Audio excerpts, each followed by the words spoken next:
Hello and welcome to another episode of Two Lads Garage. Today I'm standing here with my 1964 Pontiac Tempest. This is a revival I had done back in 2008 after the car had been sitting for 20 years. This is a one family car I got from my uncle's brother-in-law. But today it's ready for a little bit of work. So hang in there, we're going to get this thing back running in top shape.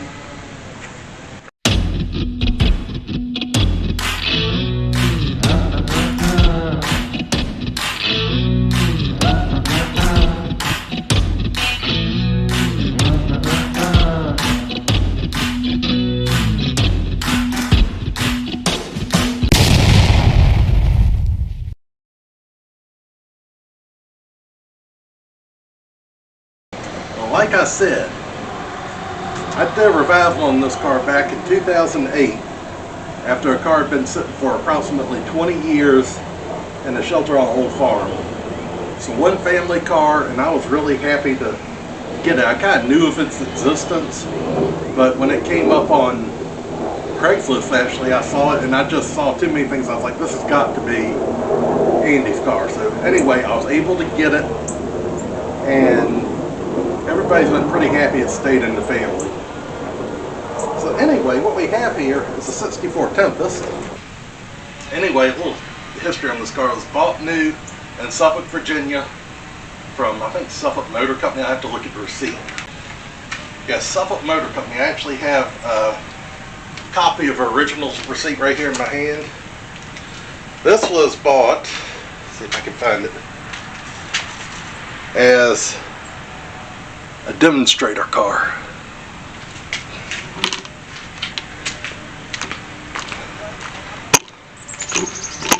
I decided to move out here because the camera wasn't picking up where it was. So anyway, I'm going to show you again. This was bought as a dealership demonstrator car, which earned it a discount of approximately $600.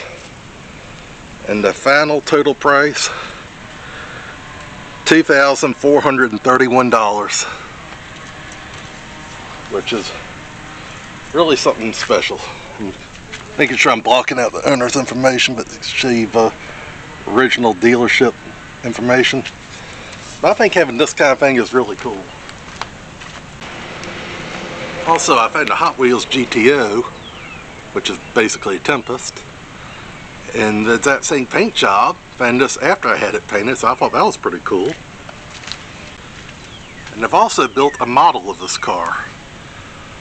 And this is a monogram GTO kit that I converted the taillights to Tempest and re-scrapped the doors, so it's actually a 4-door. But nonetheless, another thing I think is kind of neat. Anyway, I think I'll take y'all around the car. Like I said, yeah, it's a 64 Tempest. And those wheels, they came off a Caprice. There was a wrecked Caprice at the body shop. I needed some new wheels because of the amount of rust in the old ones. I got these. With the hubcaps, I thought the wire wheels looked pretty neat on, and the old Caprice Crest was pretty non-specific, so I ran that for a while. Until I found on eBay a set of the Pontiac Parson center caps, which is the same thing as the Caprice. So I put them on. As you can see, we got a 4-door variety here. Put my dice for the latches.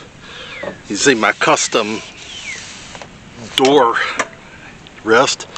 And I made my own door panels for this car, which I'm going to have an episode coming up on how to make your own door panels. I'm going to be doing it for that. So anyway, just show you, the dash is pretty much the same as a GTO.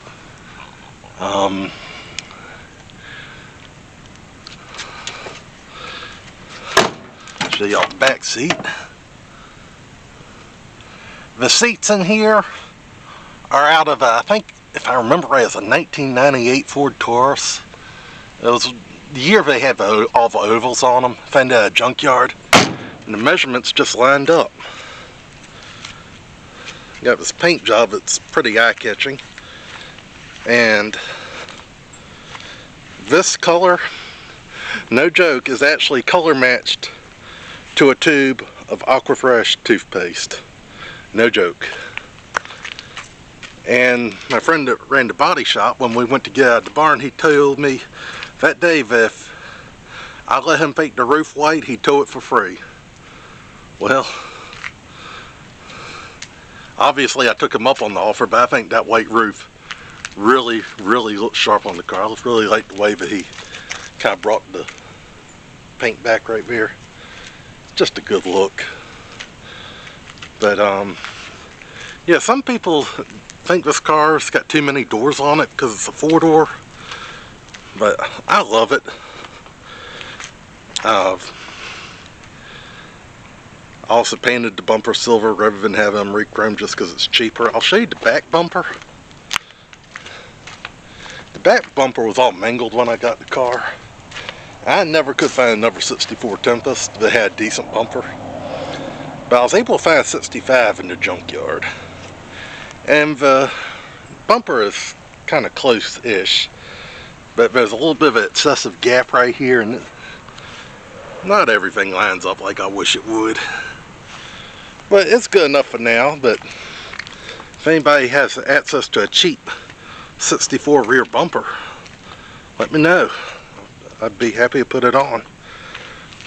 When that junkyard that I took a tour of closed down, they did have a Tempest out front, and I did get the grill out of it, so I got a spare grill.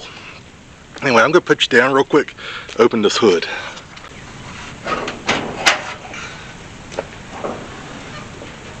Now right here we got a Pontiac 215 cubic inch inline 6-cylinder engine. Now, the Pontiac 215 engine is a bit of an anomaly even in the GM world. A lot of people are not familiar with it, and some of y'all watching, even some GM aficionados, may not know exactly what 215 is. And I'll be quick to say the information I found is rather scarce.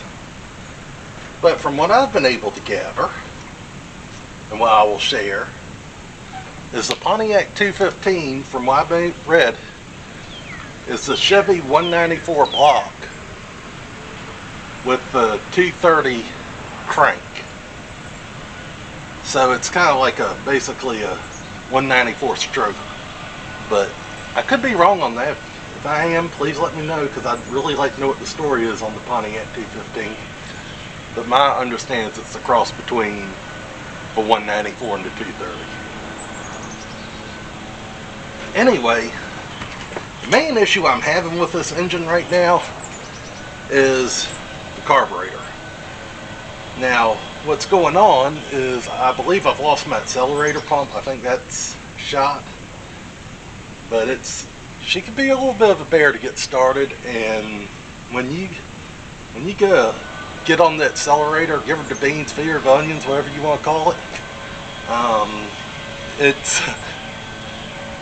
it just kind of, and then you have to kind of play with it to bring it up to speed. So I've messed up a time and I got it a little better, but I think we need to put a new carburetor on there. Now, lucky for me, whoa, just dropped that. I was able to find another carburetor for it. And this I actually found because of the popularity of the C10s. Supposedly this goes on a 230. But we have one of the carburetors that's marketed for trucks. We certainly hope it's going to work on this Pontiac. This is, of course, the as some call it, the chicken lo mein variety. Compound carburetors, as I call them. This is a Chinese imitation that costs less than $100. So I'm just going to sit back right down here, a little plastic bag real quick, and we're going to get into the old carburetor. Oh, by the way, the original air cleaner got lost. This is off a '63 Chevy II. So I'm going to pick up my carburetor here real quick.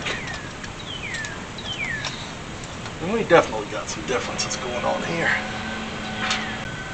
Well, obviously this is a later model carburetor, but I think we'll be able to make this work just fine. As long as everything bolts up, I think we'll be good.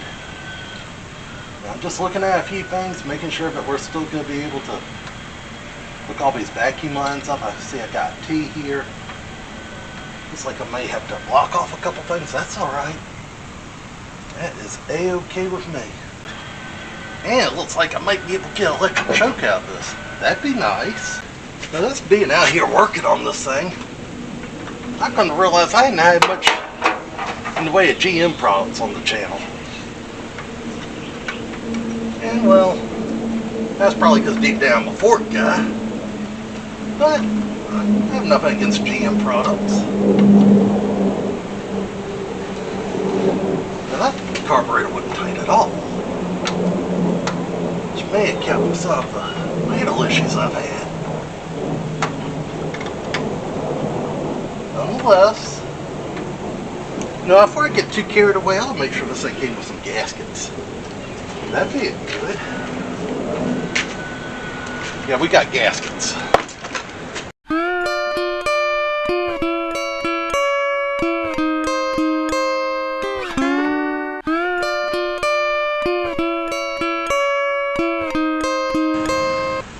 What did that fuel filter look like? Pretty nasty. Oh my lord. Okay, yeah, we're definitely doing the right thing here. Because really, looking at this, I'm surprised we hadn't had problems already.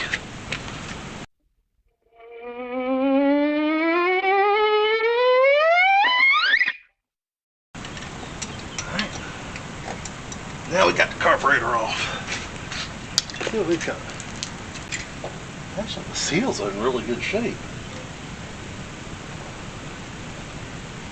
Just gas soaked from where the thing wasn't bolted down good. Alright, so we've got the new gasket on there. The next step, go ahead and set this down. This new carburetor on there.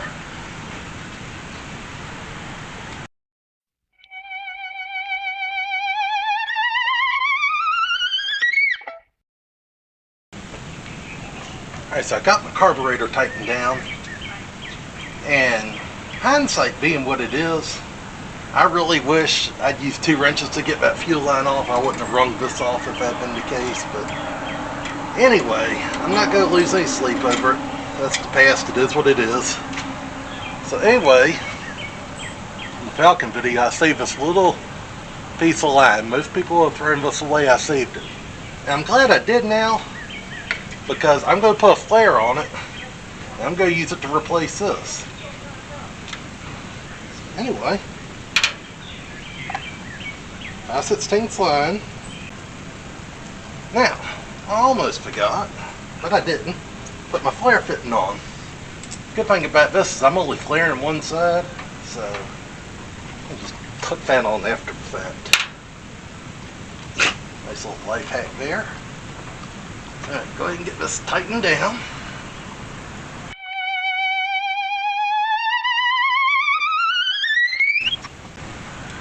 Alright, so now I slide my nut on. Then to the carburetor, my new line goes.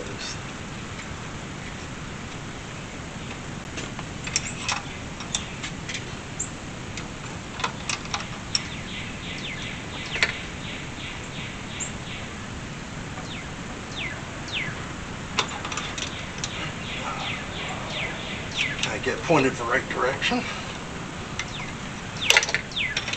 Best I can. And now I'm going to replace this rubber line.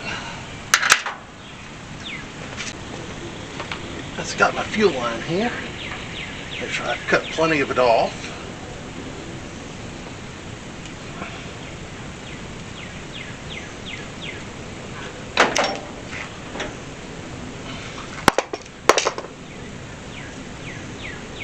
Run it on these. One thing I do is, since these don't have any kind of flares or barbs on the line, It's rather than just run them on half-inch, inch, whatever. I tend to run them on 2 or 3.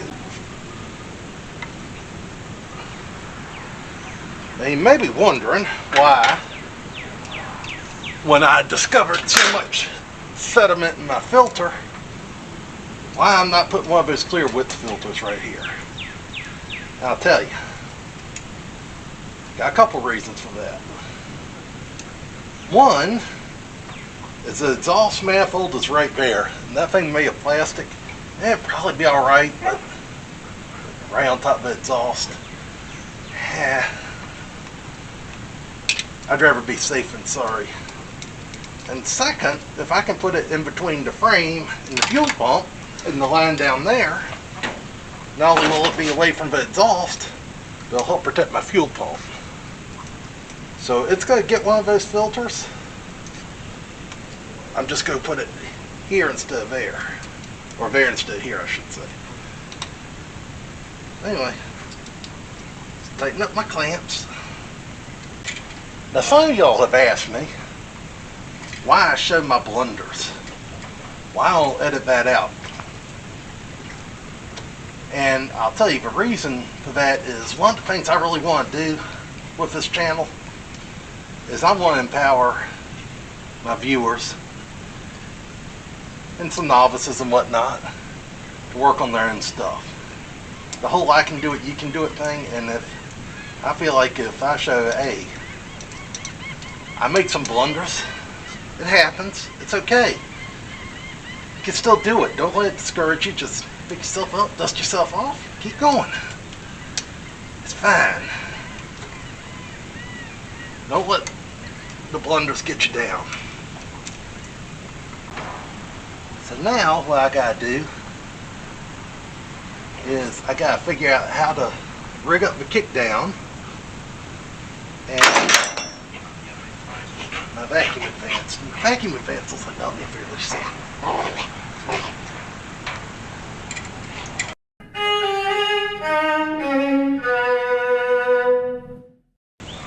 Anyway, to cap this, I'm just taking this old obsolete bolt. This is actually one that held the drum backing plate on that Falcon. And stuffed it in this end of the fuel line. Gonna stretch this fuel line over fitting. Alright, so that's that. So now I'm ready to put my new fuel line on. So I'm going to cut off the length.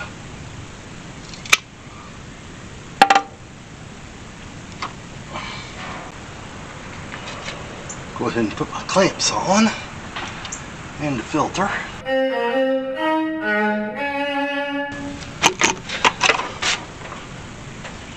So anyway, take my other end. I clamp on here real quick. Slide the hose on this end of the filter.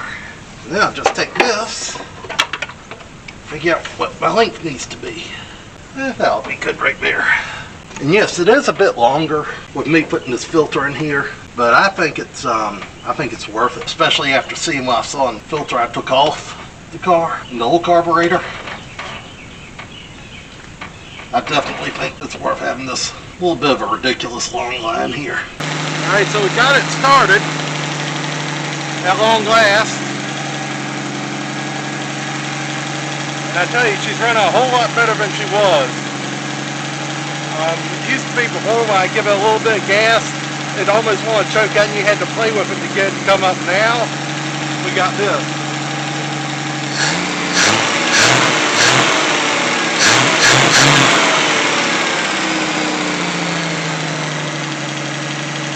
I tell you, that's a whole lot better than it was.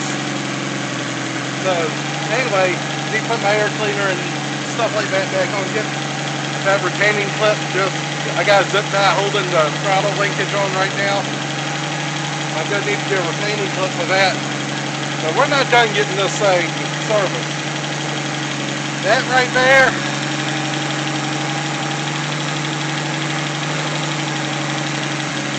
You watch this channel, you know how much I hate those things with a passion. I call them death cans, suicide cylinders. That thing's coming off. And I'm going to reform the brake lines to accept a dual reservoir master cylinder. But I'm not going to do that tonight. I'll be back probably in the same video. Y'all didn't think I wouldn't go take it for a test drive, did you? Come on. Nah, I've got her out on the road. I've driven it a little bit, and I feel like I need to fix the idle on it a little bit. It's idle a little too high for my flavor, but hey, if that's easy to take care of. Now, as far as acceleration, she's still kind of soggy, but like I said, the original owner of this car said that this car was always kind of a dog when it came to performance. So anyway, the acceleration has gone from sometime this week I'll get to the speed you want to sometime in the next hour I'll get to the speed you want. So it is, when you put it on a scale of what to expect, this is a pretty good improvement, but at the same time, it's nothing to write home about. But nonetheless, I have fixed the issue I wanted to fix with the acceleration. Next is to fix the issue I want to fix with it stopping. And as far as the thing stopping, it stops fine, but I hate those def cans. I've had one let me down before, and that was quite scary, so it's got to go. But just hang on a little bit, we'll take care of that def can.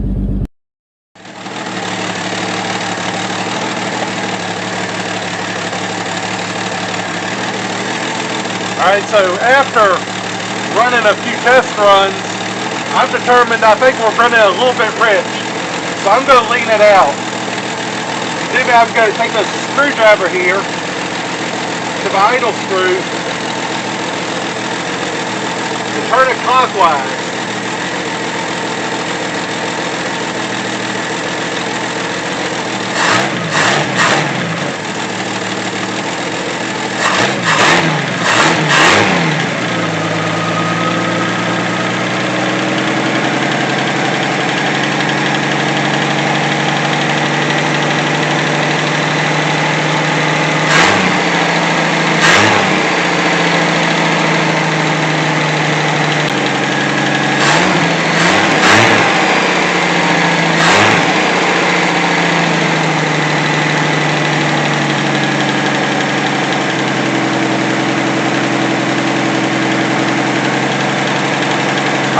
I believe that's a whole lot better, but it's just going to take a few more road tests for me to really be 100% comfortable.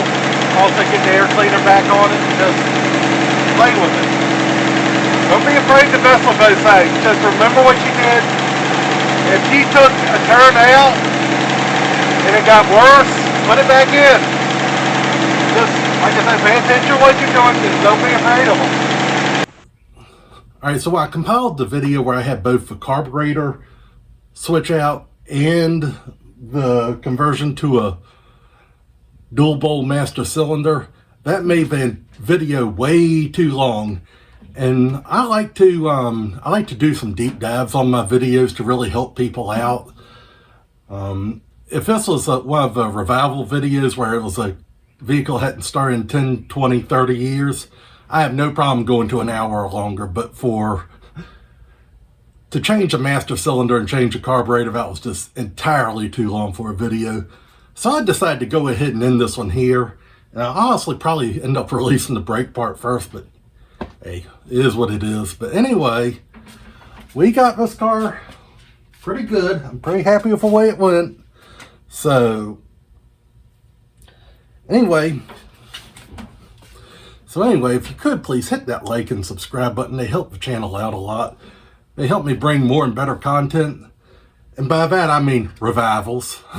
Revivals cost money, and I'm doing this out of pocket at least right now. So anyway, you would please like, subscribe, and take care of your projects. Stay safe out there, and I'll see you around soon.